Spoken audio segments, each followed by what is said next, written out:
Welcome, everyone. I'm John Barker from the Bonner Institute. And we have James Bonner from the Bonner Institute, the founder of the Bonner Institute. We have Renuka and Jude as well. And as you know, tonight's topic is the board's innovation oversight responsibility. The goal of this evening is not to have a presentation, but instead to introduce a topic and engage in a lot of very productive discussion. So I'd like to ask, and this is the first opportunity for proactive audience participation. I'd like to ask people, and if you're on mute, you do have to unmute yourself. Please share with us what you believe innovation is. How do you define innovation? I would love to hear from multiple people, if possible. So anyone speak up with what you think innovation is. Well, from where it's just interesting. I've been on video all day today with a client from Edmonton who is basically asking me to interview his senior leadership team on what kind of innovation would be required in order to help them accelerate the implementation of their vision, strategy, etc.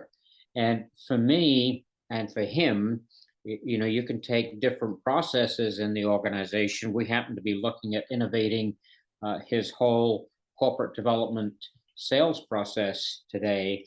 But for me and for us, it's basically what are the things that are necessary and sufficient to help you advance that strategy, to move towards your vision, and to hopefully meet and beat whatever competition is out there trying to eat your lunch.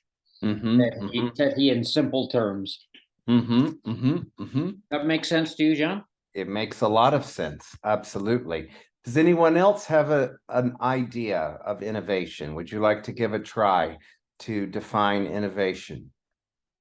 I think is to apply cutting edge practice or the best practice that at board level. That's what I mean. Yes. And knowledge, the latest knowledge or the best knowledge in terms of governance or compliance, yes, risk management. So innovation is doing things different, not in a better way. Yes. That's what I would say. Yes, yes. Well, so far we've had two definitions, and they're both excellent definitions. And innovation is sort of something in the sense of all of the above. Innovation is actually a very broad concept. And one of the things I'm hoping to show today is that innovation has a set of best practices, success factors, and failure factors. And I'd like to just go into some definitions of innovation. Innovation actually, the notion of innovation has been researched thoroughly, and it has origins in Greek and Roman civilization. And throughout all of those centuries, the notion of innovation has been associated with positive attributes in society and negative attributes in society. Today, it, of course, has a positive association, and you're probably familiar with Joseph Schumpeter, who came up with the notion of creative destruction, which is associated with capitalism in a democratic system. Joseph Schumpeter immigrated to the United States and as an American citizen, and his thinking was essential in the Industrial Revolution. But what I'd like to emphasize is an innovation is the implementation of a new or significantly improved product. A product can be a good, a tangible good, or a service. It can be a process, a new marketing method, a new organizational method and business practices, workplace, organization, or external relations. This is the definition from the Organization of Economic Cooperation and Development. And I'd like to note that there's so much literature and research on innovation that the International Standards Organization has a technical working group on it. There's an ISO standard, and I did not repeat its definition here, but one of the supplements is that innovations can be incremental, breakthrough, radical, or disruptive. And there's a little bit of debate on the next issue, innovation versus invention.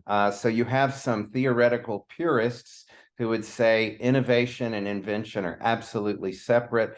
You speak of innovation only when there's monetization of something and you are not inventing. Invention is very different from innovation. And then there are other people. Joseph Schumpeter made a big distinction between innovation and invention, and others would say, as long as you monetize invention, you're innovating. I prefer to think of innovation as working with something that is established. And you'll notice here, I've taken a more popular definition from the New American Oxford Dictionary. But the main 2 points I wanted to bring across is I've worked in innovation and I focus on innovation every day, and I'm an innovation consultant at the moment. And one of the things that is a best practice is organizations, particularly the boards of directors, need to create an organization-specific definition of innovation that is grounded in innovation best practices. And that's why it's important to refer to these definitions. There's a lot of innovation mythology, and if you ground it in best practices, you can avoid the pitfalls of myth. So another issue that boards face is that business conditions are going to force innovation, and you'll either innovate or adapt. And you probably have heard of VUCA. VUCA represents volatility, uncertainty, complexity, and ambiguity. Some people say that VUCA has been superseded by BANI, RUPT, and TUNA. I personally think these are wonderful synonyms representing the business conditions that we all face. We're in a volatile world with unpredictable change. It's rapid, it's turbulent. We live in a world that is ambiguous. We have brittle organizations. Change is nonlinear, it's incomprehensible, it's complex, paradoxical, and unpredictable. So the reality is that you will either innovate or you will not survive. Mm-hmm. And what boards have the opportunity to do is embed innovation in the organizational DNA and make innovation a best practice. It doesn't mean that organizations will succeed, but they will be better able to manage the change and thrive over time. You might not realize it, but there actually are several companies that are, even though they've changed names, they're actually more than 200 years old, particularly in Europe. I worked for two of them that can trace their origins back to the 1700s. They have managed through innovation to weather world wars, societal and technological change. So innovation is real, and organizations that apply it have a better chance of long-term survival. I'd like to also bring up another aspect that I think boards should be aware of. Obviously, I wanted to look at what I would call innovation issues and opportunities. I'm sure you see in your inbox artificial intelligence, climate change, cryptocurrency, decarbonization, metaverse, digital transformation. What I'd like to suggest is go deeper than these labels. These labels seem permanent, but in fact, they're temporary. And one day, believe it or not, they will be superseded. And I'd like to suggest to look at them as innovation issues and opportunities. Go deeper and get grounded in the best practices of innovation, and don't be swayed temporarily by the trend. And I'd like to cite two examples. General Electric, International Business Machines, and National Cash Registers are three famous businesses that tied their business model, operating model, and value proposition to specific technologies. And you'll notice they had to rebrand. General Electric became GE, General Motors became GM, National Cash Register is NCR, and International Business Machines is IBM. This reflects the fact that technology changes, trends change, but the theory of innovation remains, and it's worth getting grounded in. So obviously, one of the topics we're covering and we want to discuss is what is the role of innovation and what is its relationship to fiduciary duties. Now, I want to say you will never find a statute or a regulation or even a case that says members of the board of directors have a fiduciary duty to innovate. But what I would like to state is I believe that innovation does come within the scope of the duty of care, and even interestingly, in the duty of loyalty and the duty of good faith. These are the three fundamental fiduciary duties. And of course, in the United States, the good faith usually gets subsumed into duty of care and duty of loyalty. And I'd like to use hyperbole. So we're using some exaggeration due to our short time to emphasize some points. So obviously, in the situation of fiduciary duties, one of the duties arising particularly from the duty of care is that the board should reconcile short-term profit interest of investors with the long-term interests of the organization. And the board is supposed to ensure the organization's perpetual existence, considering short and long-term risks and opportunities. Now, I am a student of innovation, and I look at a lot of case studies, and I'm going to be presenting an interesting case study. So here are some questions that recur in innovation theory, innovation best practices. So let's say, and this happened during the COVID pandemic, a lot of organizations applied for COVID relief, and they got millions of dollars in grant money or loans. And some of the organizations used that to buy back shares of stock and increase their share price. That produced short-term profit, whereas other organizations used that money to invest in innovation. That was a choice. What would you do in terms of your duty of care in reconciling the short-term profit interest with long-term interests and ensuring the perpetual existence? Another issue that frequently happens, and this is happening more frequently due to technology change, is let's suppose that your business is facing a disruptive technology or a disruptive innovator in the market. You know about it, and you have the choice to either adapt to the disruptive innovation, which means deliberately choosing creative destruction of cannibalizing your existing business line, or you ride out the profits and you know that your business will be destroyed. And my case study this evening is going to cover this very specific issue. Do you ride out the profits to the very end? And where the duty of loyalty comes in is what happens when your board members are also investors. There is a pro argument for making investors owners and making board members owners. That is, their interests will be more closely aligned with the shareholders, and they'll supposedly pay more attention to profits. And then there's a counter argument to that, whereas, for example, if I'm a board member and I'm interested, I know that my tenure on the board is short, and I want to make a quick profit, I'd rather authorize buying back the shares, increase the share price, so that I can take advantage of profiting by selling my shares. These are some of the dilemmas that are faced in reconciling the needs of innovation with fiduciary duties. I'd also like to note that innovation should be defined for the organization's context.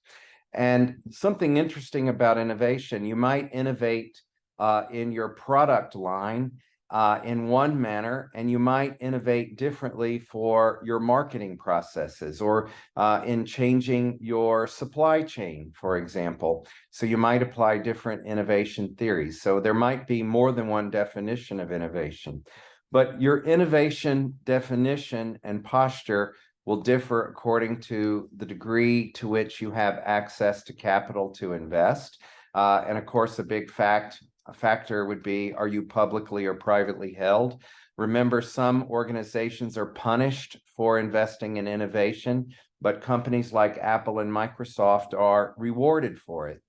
Your board and C-suite skills, do they understand the theory of innovation so that they can invest in innovation for the long term despite the impact on short-term profits? Do you have a business culture that enables innovation? What is your competitive position? Also, what is your role in the value chain? Are you a supplier and you can cannibalize the business of your customer? That's something that frequently happens. Or are you in a situation where you are a supplier and you can co-invent with your customer, co-innovate with your customer?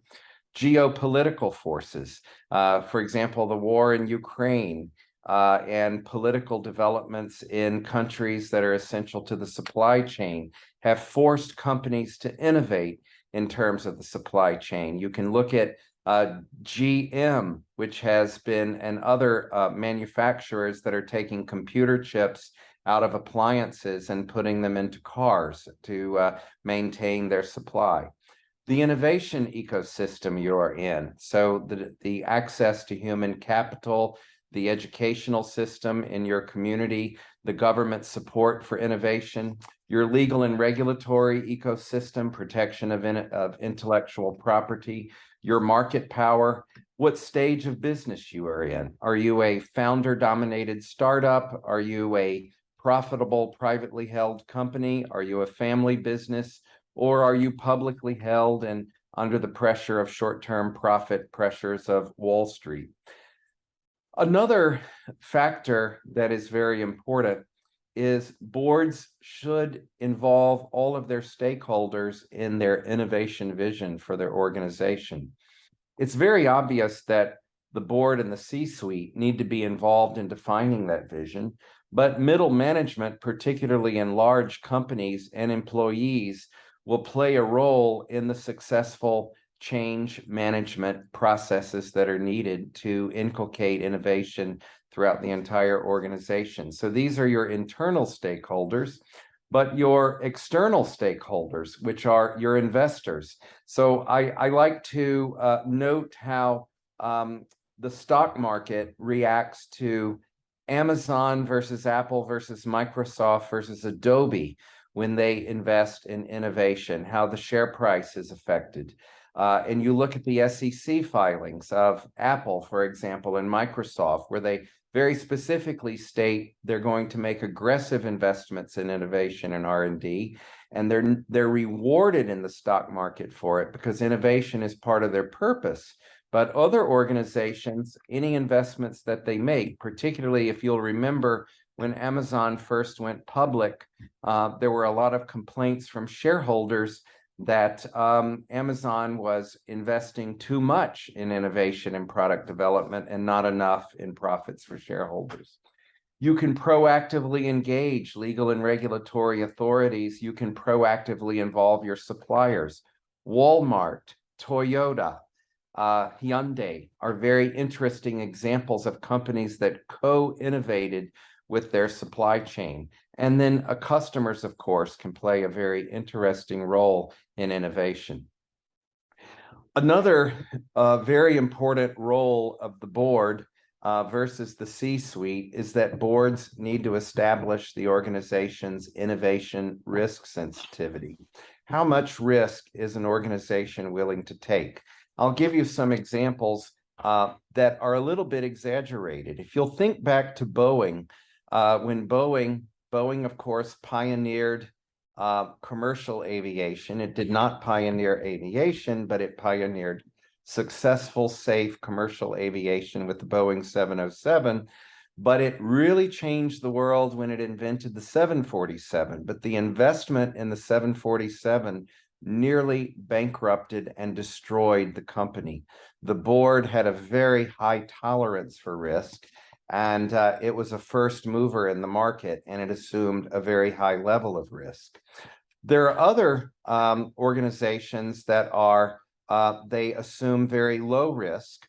They're slow or fast followers or first movers in the market. I'll give you an example of that. I won't name a company name, but there is a company in Chicago. It is a medical device company. This medical device company said, we want to innovate, but we're going to let our competitor do the initial innovation. They'll be the first mover of new medical devices. They will incur the legal and regulatory costs of getting that device to market.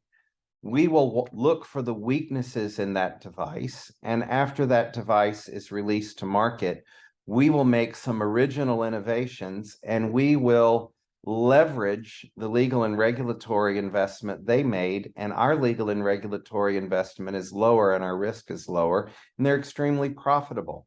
That is a slow or fast follower strategy. Now, I'd like to caution something. In classic innovation theory, the idea is that risk level is rises in a linear relationship to the type of innovation, so that disruptive innovation might be the highest risk and a slow follower innovation model is the lowest risk. But I no longer believe that's the case. When you look at the risk of not innovating, and I believe that it's not always a linear relationship. I believe the story is much more complicated, particularly today. Another factor, I'd like to present a case study. Obviously, I chose a case study that is well documented, and I provided a lot of links. There are many more links. I find this to be a fascinating case study. That is the case study of Kodak versus Fujifilm.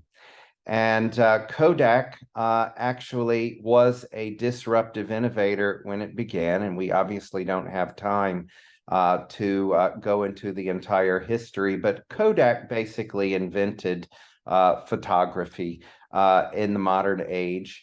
And digital photography was invented, and in fact, Kodak helped to invent digital photography.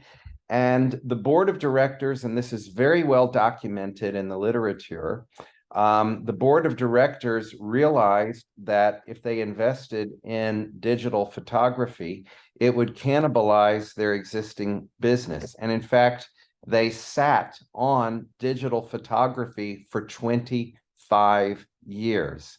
And they had the opportunity to bring that to market, but they deliberately did not. Now, I sound like I'm criticizing Kodak, but if you actually go into the literature, there were very good reasons to not cannibalize the business. And so I don't want to sound like I'm being too harsh on Kodak. Fujifilm in Japan faced the very same pressures. And Fujifilm took a very different view. Fujifilm pivoted and made massive investments in digital photography.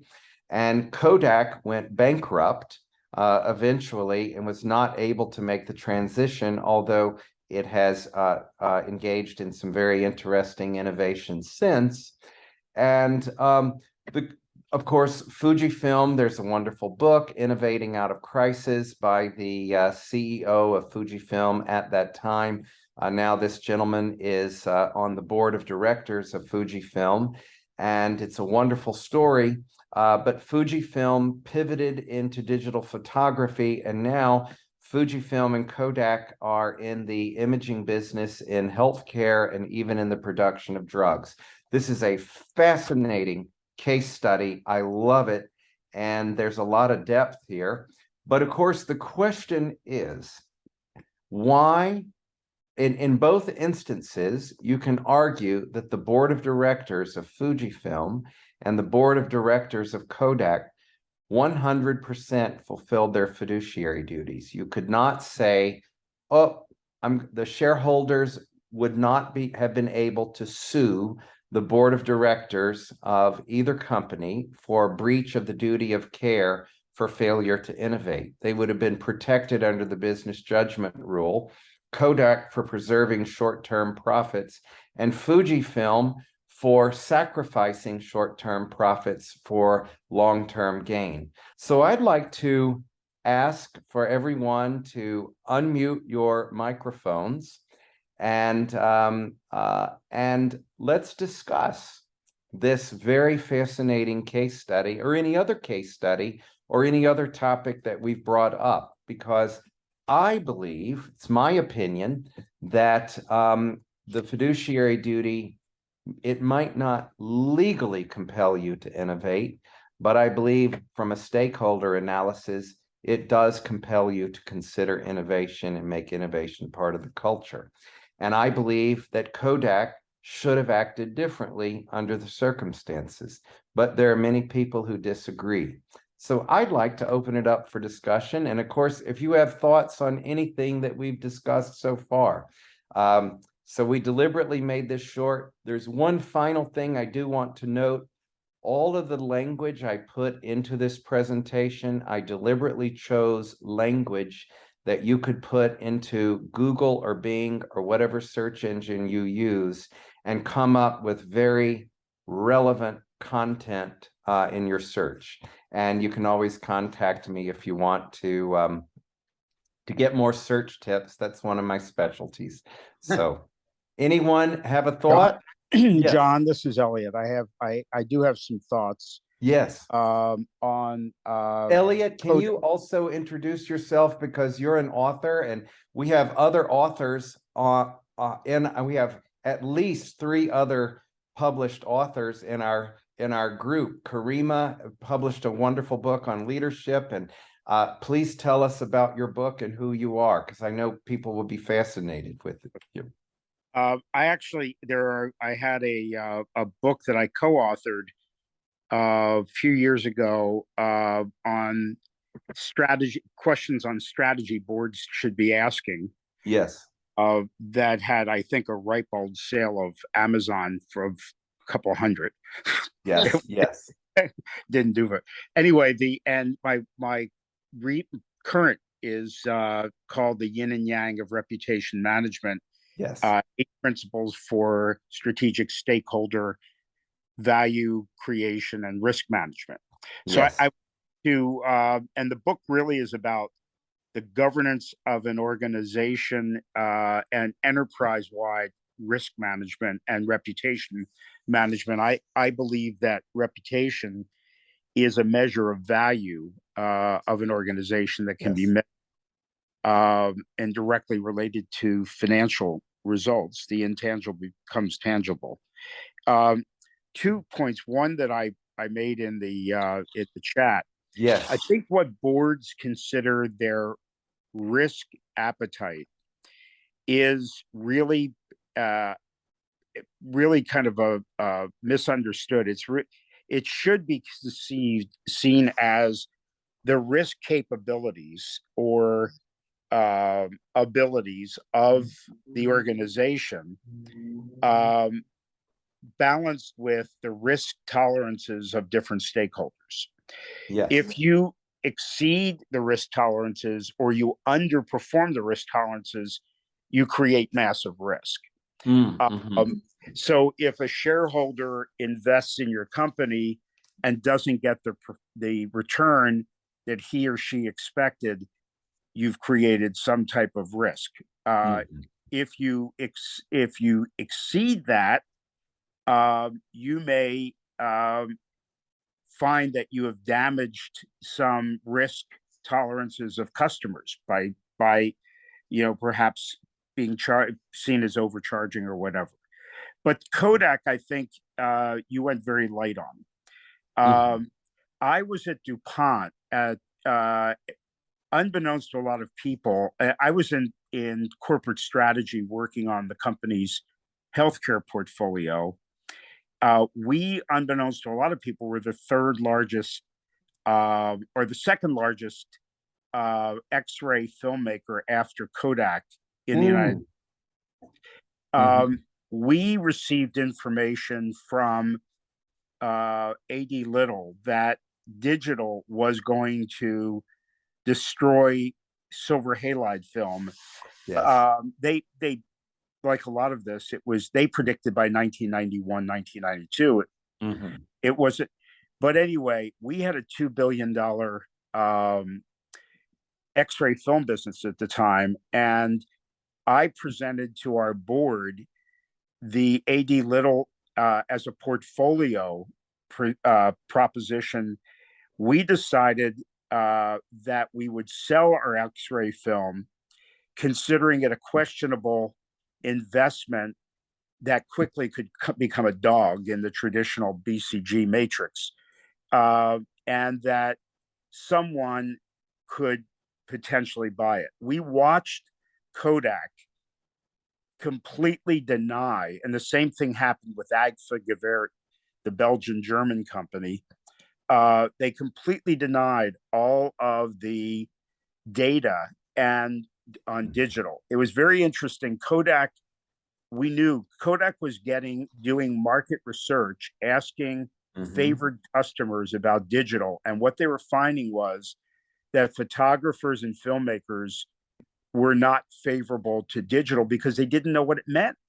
And so they stuck with it. I think it's a classic case of terrible portfolio management of a company that was fat, dumb, and happy with silver halide film and died with it. So I'm curious, Elliot, what do you think in terms of Kodak's fiduciary duties, the board's fiduciary duty? What's the relationship of the decisions they made to their duty of care and even their duty of loyalty? Well, I think, let's take the duty of care. The duty of care falls on each individual director to assure him or herself that they have made the best possible decision with the best possible information available. Yes. I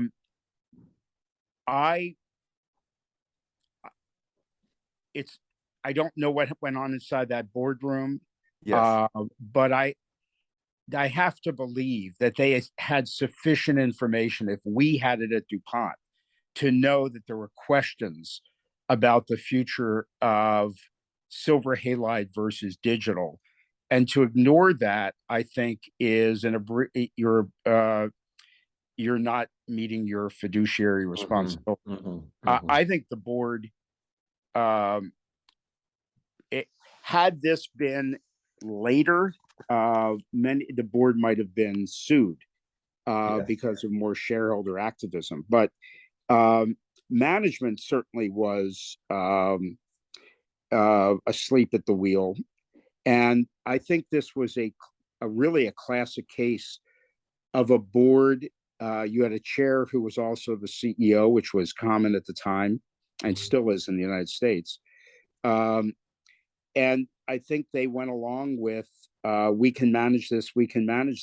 And it was willful blindness on the part of the board. I think I think they did not meet their fiduciary responsibilities. Very interesting. Lynn or Karima or Bira or Mike, do you have any thoughts? And please introduce yourself, because all of you are authors. You're well known in your fields. And Karim, I bought Karima's book, and Karima, I use it. And Lynn, I've referenced your chapter from the Handbook of Corporate Governance on questions and shared that with how to ask questions. It's absolutely powerful, and it goes right to the heart of the topic we're discussing, how to learn to ask questions that help with innovation. So it's okay. And Karima, I fully understand you cannot speak, but we're so happy you're here, and I hope you'll come again and speak, because you have so much deep knowledge. And Bira has been a board member as well. So there's so much talent on this call. Lynn, do you have any thoughts? I don't know if you can share. Yes, and I have unstable internet, so sometimes Understood.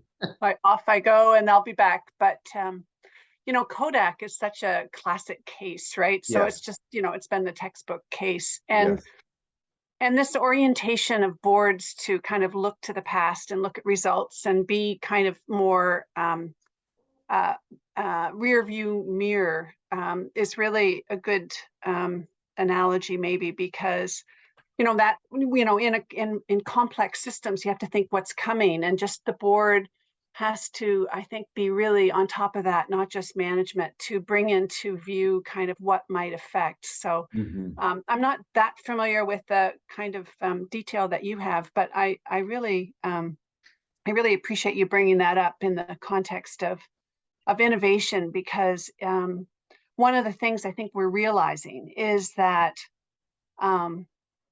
boards really establish culture in many ways with what their expectations are of the organization and their CEO and their incentives and so forth. And there can be a resting on laurels. And in the case of Kodak, it always seems like it was. They kind of ignored some of the signals coming from the environment. And I think that the board's ability to set in place that expectation that we're always looking around the corner, we're always seeing what's coming, is so key. So those are the, so what I am a governance consultant. I work with mainly in the public good space, but my writing has to also apply to corporate governance generally. And I'm very interested these days in the fiduciary of kind of the wider concerns that we all have, and just how any company, any organization with assets needs to respond to some of the wider call for action that we are all aware of. So it's really, trying to map over some of the long-term fiduciary thinking that brings the future and, the transitions ahead in view, and just make them more present for directors. And this is a case, I think, with Kodak in particular. Yeah. So then I go back to our conversation, and I had recommended the book to you, the Madonic book, and it's very interesting that the notion of fiduciary duty has evolved over time, over the past 400 years of fiduciary duty law. And we're in a major transition right now where fiduciary duty is content has a greater scope of stakeholders. It's much more aware. And so I wonder if in this new stakeholder world, would Kodak operate differently today in our new environment? Would it make decisions today differently? I don't know the answer. But for everyone here, Lynn, can you share what you've written about in the Handbook of Corporate Governance and what you're working on in the future? Because we have some real experts. Karima is from Wharton, and she teaches at Columbia and Wharton, and we have real wonderful experts, and I know they benefit from knowing what you write about. I wrote an article or a chapter in the second edition, and I'm rewriting or updating it for the third edition. And it is really like, what is the role of, like, how does a director enter the boardroom with what questions, and what is their, what are the ways in which that they understand the logic flow, pick up sort of areas of gaps, ask questions about it in a way that's constructive and empowering and incisive.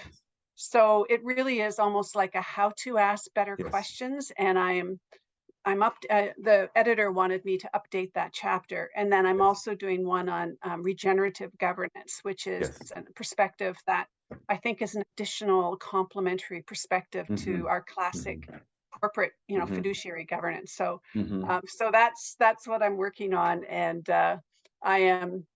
I'm just immersed in it. In fact, I lost track of time tonight just because I'm so deep into those. Oh, I understand fully. Oh my goodness. Well, but I'm glad I joined. So it's nice to see you all. I'm delighted. Well, see, asking questions and asking pointed questions with purpose, I believe, is one of the ways to help the board overcome unhealthy board dynamics among the board members and between the board and the C-suite, including when members of the C-suite are on the board. And there's a tendency to avoid the hard questions about innovation, particularly when there is potential cannibalization of the business, and when you have board members with a short tenure and they are shareholders and they can benefit from maximization of short-term profits versus investing in longer-term innovation. Bira, I don't know if you're still on, but I know that you either are a board member or have been a board member, and I believe you're either are a CEO or you've been a CEO. I apologize, I can't remember. I have to come down to your country and visit and talk with you, which I will do. I promise. I'm a global traveler and I will do it. But can you talk to us about your experience as a board member and a CEO? Because you come from the mining industry, and That's right. the innovation, particularly with climate change, decarbonization, there are all these issues that you face. Yeah, that's correct. And thank you for that, Sean. Yeah, the mining industry now is going through lots of innovation in terms of this energy transition. So moving out from fossil fuels to energy or batteries and things like that. So you need to have some sort. Well, I don't have a crystal ball, but we need to have some foresight and some kind of predictability, to see what's going to happen. And your strategy ties with what you said at the very beginning, where you want to be, what you want to be. And going back to the Kodak, I think that they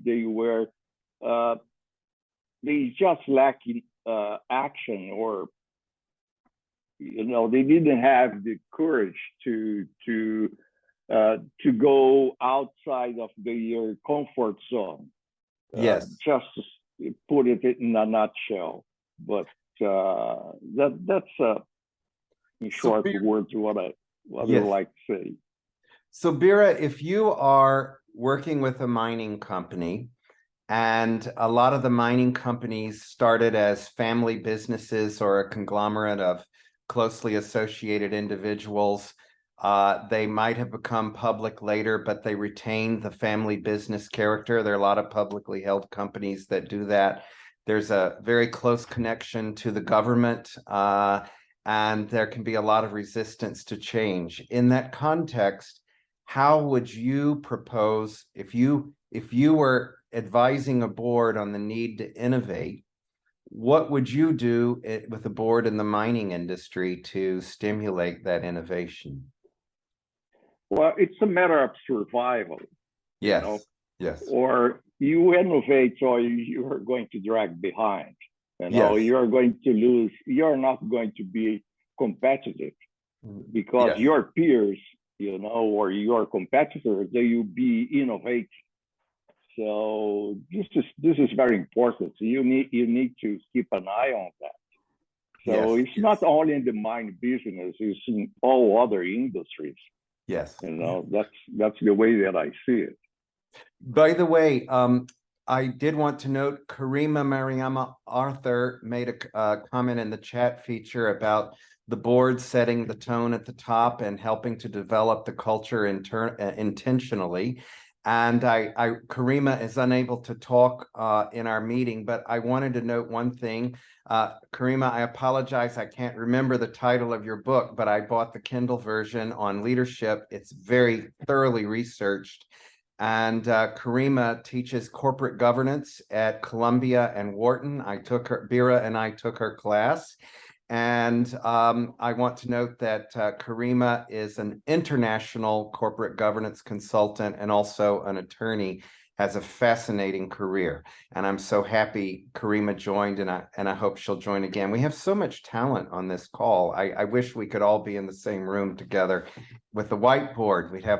We could solve all corporate governance problems. Tom, can I make a couple of Please. observations? Do you mind? Please.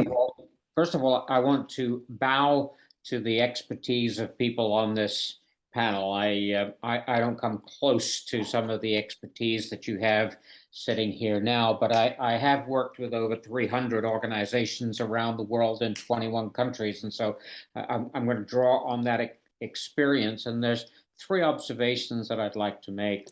One is the type of questions that you should ask at the board level when you're having these discussions. Yes. And fundamentally, you want to ask questions that make other members of the board really think. I Yes. want to emphasize that you really got to make them think instead of regurgitating facts and data. And the way that you do that is by asking questions that cause them to do one of four things: to evaluate, to speculate, to express feelings, and or to prioritize. And there's ways to create those questions, but fundamentally you'll get a lot more deep thinking out of the members of your board if you get them to evaluate, speculate, express feelings, prioritize. And I can't overemphasize the fact that there needs to be a one or two provocateurs in that discussion who can make them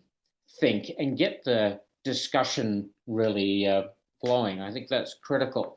The second is, I haven't heard anybody yet talk about two issues in the organization around how you go from the innovative idea into the point where you're absolutely able to execute on that. And the first is creating alignment throughout the organization that, this people have to need to know why we're doing this, what we're doing, and how we intend to do it. And it's then I recognize it's more of the C-suite responsibility, but fundamentally, without that alignment throughout the organization to the innovative ideas that the board has, you're always going to come up, in my humble opinion, a buck or two short.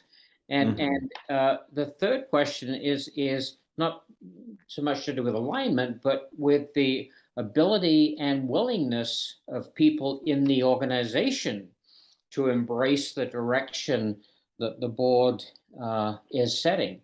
And I've just found that where you've got boards that are innovative and they get alignment in the organization, and the organization is both capable and willing to implement that, then you're going to have a much greater potential of success. And I guess, I don't know as much about these case studies as you all do, but I'll give you one that, I always go back on, and that's the contrast between British Airways and Sir Richard Branson's Virgin Airways. Oh, yes. Okay.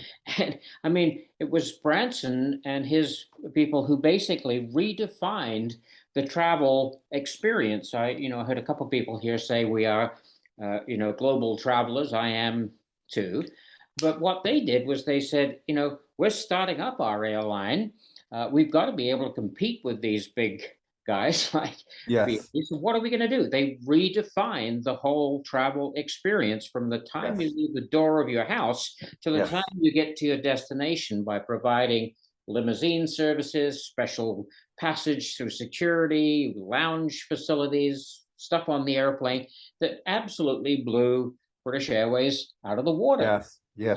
And one of the things that Branson and his cohorts basically did was that they were innovative in their thinking to come up with those ideas in the first place, many of which have been replicated.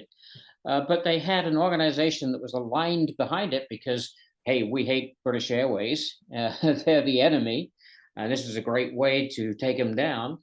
And they also had a lot of people who had the ability and willingness to execute on that. And from my perspective, and I have a very perhaps much narrower perspective than others here, that's what you also need when you're considering, the innovation question and all of the other things that you've raised.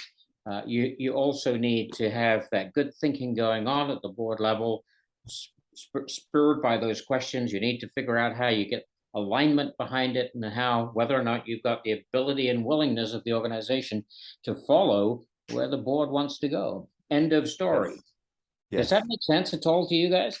It makes complete sense. And something I find very interesting is that Richard Branson's airline does not use the word airline in its name. No, it doesn't. Value proposition is not tied to a technology.